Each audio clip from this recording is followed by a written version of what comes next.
शानदार हिंदी पॉडकास्ट सुने earshot.in पर और डाउनलोड करें एयरशॉट ऐप भी।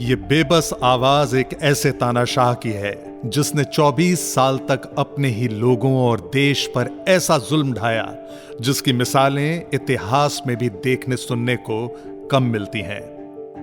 हालांकि आपको जानकर इस बात की हैरानी भी होगी कि उसकी ये क्रूरता सिर्फ उस तक सीमित नहीं थी, बल्कि उसके बेटों ने भी ब्रूटैलिटी की तमाम हदें पार कर दी। Saddam Hussein was captured Saturday, December 13th at about 8:30 p.m. local in a cellar in the town of Ad-Duar, which is about 15 kilometers south of Tikrit. और ये आवाज थी अमेरिकन डिप्लोमेट और कोएलिशन प्रोविजनल अथॉरिटी के administrator Paul Bremer की। इस audio clip में Paul Bremer को सुना जा सकता है, जिसमें 13 दिसंबर 2003 को अल तिक्रित इराक से सद्दाम हुसैन को पकड़े जाने की बात कही गई है। पर यह सिर्फ सद्दाम के अंत की कहानी नहीं है, बल्कि एक तानाशाह के शुरुआत की कहानी भी है। सद्दाम हुसैन 28 अप्रैल 1937, 28 अप्रैल 1937 को अल औजा नाम के कस्बे में इराक में पैदा हुआ। सद्दाम के पैदा होने से कुछ पहले ही सद्दाम का बड़ा भाई और पिता दोनों कैंसर के शिकार हो गए थे। सद्दाम को जानने वाले लोग बताते हैं कि सद्दाम की मां इस कदर डिप्रेशन में आई कि उन्होंने बच्चा गिराने की कोशिश भी की। पर इराक की बदकिस्मती कहिए या सद्दाम का सौभाग्य, सद्दाम बच गया। हालांकि मां ने सद्दाम को पैदा होते ही छोड़ दिया। ऐसे में सद्दाम के पिता का भाई यानी सद्दाम का चाचा काहिरुल्लाह तलफाह सद्दाम के लिए ऊपर वाले का भेजा फरिश्ता बनकर आया। तलफाह शायद इस बात से खुद अनजान था कि उसकी ये दया न सिर्फ सद्दाम के लिए बल्कि तलफाह के लिए जिंदगी के तमाम रास्ते आसान कर देगी। सद्दाम की मां ने इस बीच दूसरी शादी कर ली थी और उस शादी से सद्दाम के 3 सौतेले भाई भी हुए। तलफाह की देखरेख में सद्दाम की पढ़ाई लिखाई हुई और लॉ की पढ़ाई करते हुए सद्दाम ने इराक की बाथ पार्टी ज्वाइन कर ली। तलफाह यानी सद्दाम का चाचा भी इस दौरान में बाथ पार्टी का सदस्य था।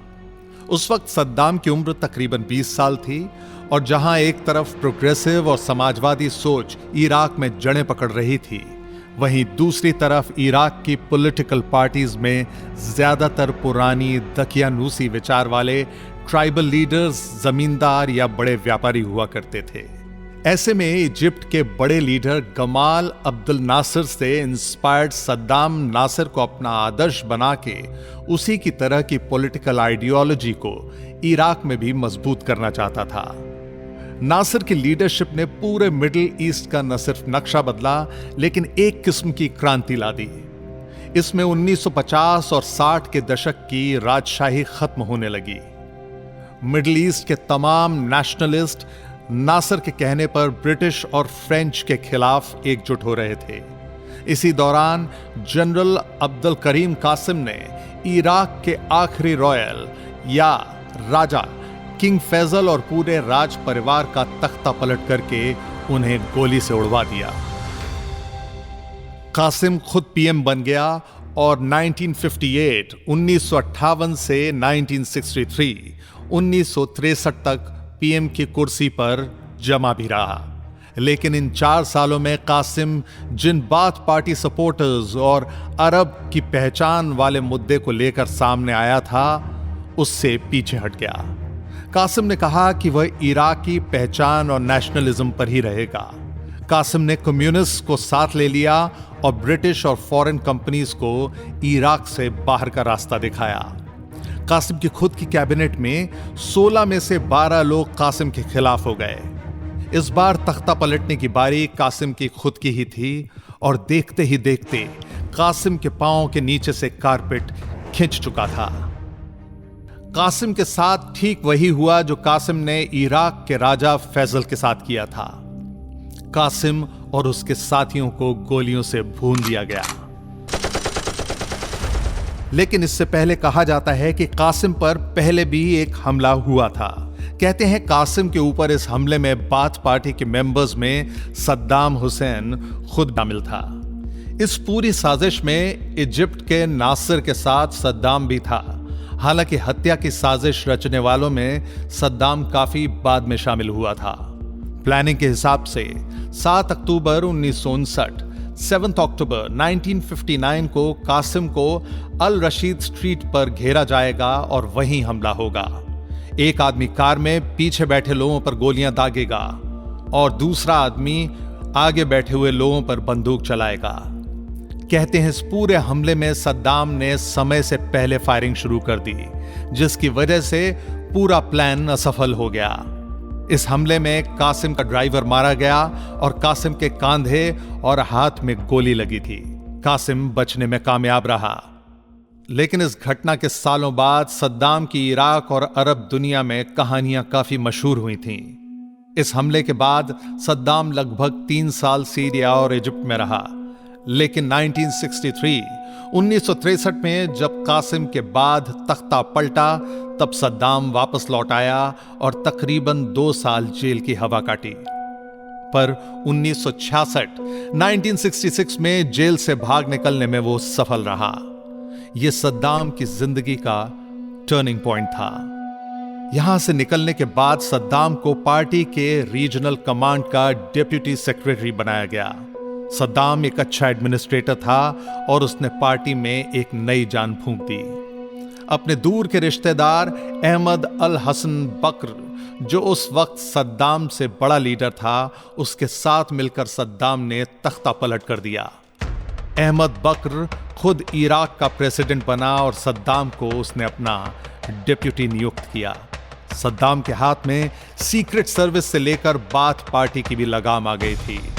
लेकिन सद्दाम इस बात से अच्छी तरह वाकिफ था कि इराक में जिस तरह खूनी तख्ता पलट होता रहा है, ऐसा कुछ खुद सद्दाम के साथ भी हो सकता है। यह अपने आप में एक सीख थी सद्दाम के लिए। अब जरूरी था कि सत्ता हथियाने के बाद उस पावर पर काबिज कैसे रहा जाए। सद्दाम में और बाकी छोटे मोटे वक्ती तानाशाहों में शायद यही फर्क था। पहली बात कि सद्दाम जानता था कि अगर जनता उसके साथ है तो उसका कोई बाल भी बांका नहीं कर सकता था। दूसरा कि सीक्रेट सर्विस से वो पूरे मुल्क की नब्ज और कहां क्या चल रहा है इसका पूरा चिट्ठा रखता था। तीसरा कि बाथ पार्टी में भी कौन उसके वफादार हैं और कौन आगे जाके उसके लिए चुनौती पेश करेंगे, इस पर भी सद्दाम का पूरा ध्यान था। सद्दाम की किस्मत ने भी साथ दिया और फ्यूल यानी पेट्रोल डीजल हर मुल्क के लिए बेहद अहम होते गए। इराक में तेल का बहुत जबरदस्त भंडार था। देखते ही देखते इराक में ढेर सारा पैसा आने लगा और गल्फ रीजन में इराक सबसे बड़ी महाशक्ति के तौर पर पहचाना जाने लगा। सद्दाम ने एक प्रोग्रेसिव सोसाइटी की तरफ काम करना शुरू कर दिया और कबीलों और शिया सुन्नी की लड़ाई में फंसे इराक को एक राष्ट्र के तौर पर जोड़ने का काम किया। बढ़ते हुए ऑयल प्राइसेस ने इराक में सुख और समृद्धि की शुरुआत की। सद्दाम ने इस पैसे का पूरा फायदा उठाया और जिस इराक में कभी एजुकेशन पर ध्यान नहीं दिया जाता था, वहां नए स्कूल्स, कॉलेजेस खोले और कंपलसरी फ्री एजुकेशन देनी शुरू कर दी। इसके साथ ही एक बेहद मजबूत हेल्थ केयर सिस्टम की तरफ भी इराक बढ़ने लगा। अहमद अल बकर के हाथ में हालांकि सत्ता की पूरी कमान थी, पर पर्दे के पीछे का असली खेल सद्दाम हुसैन खेल रहा था। अहमद बकर को लोग पसंद करते थे और इराकी नागरिक उसकी बेहद इज्जत किया करते थे, पर जहां तक पार्टी का संबंध था, सब कुछ सद्दाम के हाथ में था। देखते ही देखते सद्दाम ने इराक की तस्वीर बदल डाली। जहां 1970 से पहले 2/3 इराकी मजदूरी करके गुजर बसर करते थे, वहीं ये पूरी तस्वीर 1970 के बाद देखते देखते बदल गई। इराक की इकोनॉमी अर्थव्यवस्था को आधा अरब डॉलर से सद्दाम और अहमद बकर ने multi billion dollar oil economy बना दिया। जिस इराक में कभी बिजली नहीं होती थी, अब वहां घर घर तक बिजली पहुंच गई। बड़े बड़े इंडस्ट्रियल प्रोजेक्ट्स लगने लगे और पूरा इंफ्रास्ट्रक्चर बदल दिया गया। अब इराक मिडिल ईस्ट की बड़ी इकोनॉमीज और सबसे पावरफुल मुल्क के रूप में उभर रहा था। 1976 आते आते तक Saddam Hussain Iraq armed forces का जनरल बन चुका था और अब बूढ़े हो रहे अहमद अल बकर सिर्फ नाम के लिए प्रेसिडेंट थे। असलियत में लगभग सब कुछ सद्दाम की आंख के नीचे से गुजरता था। बाथिस्ट पार्टी में भी सद्दाम ने अंदर पकड़ मजबूत कर ली थी और आर्म्ड फोर्सेस उसके हाथ में ही थीं। मुखबारात, इराक की सीक्रेट सर्विस भी सद्दाम के कंट्रोल में थी। 16 जुलाई 1979, 16 जुलाई 1979 को सद्दाम ने अल बकर पर बेहद दबाव बनाया और अल बकर को इस्तीफा देने पर मजबूर कर दिया।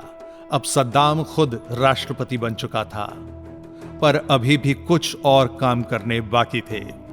इसके ठीक 6 दिन बाद यानी 22 जुलाई 1979 को सद्दाम ने अपनी पहली चाल चली। उसने पार्टी के मेंबर्स की एक मीटिंग में एक लीडर से एक कन्फेशन पढ़वाया, जिसमें उस लीडर के साथ 68 और लोग साजिश करने वाले पाए गए। ये कॉन्स्पिरेसी बाथ पार्टी और इराक के खिलाफ थी, ऐसा बताया गया। इन सभी 68 लोगों को गिरफ्तार किया गया। उनके खिलाफ एक केस चला। सभी देशद्रोह के मामले में शामिल पाए गए और सबको फायरिंग स्क्वाड के सामने खड़ा करके गोलियां दाग दी गईं। कुछ ही महीनों में कहा जाता है 100 से ऊपर बाथ पार्टी मेंबर्स और खत्म कर दिए गए। लगभग हर उस इंसान को हटा दिया गया जो सद्दाम के लिए चुनौती या खतरा बन सकता था। यह सद्दाम के तानाशाही की शुरुआत भर थी। उसके बाद 24 साल की तानाशाही में इराक और पूरी दुनिया के लिए सद्दाम हुसैन क्या था, सुनेंगे तानाशाह सद्दाम के अगले एपिसोड में सिर्फ ईयरशॉट पर। मैं हूं सौरभ भ्रमर।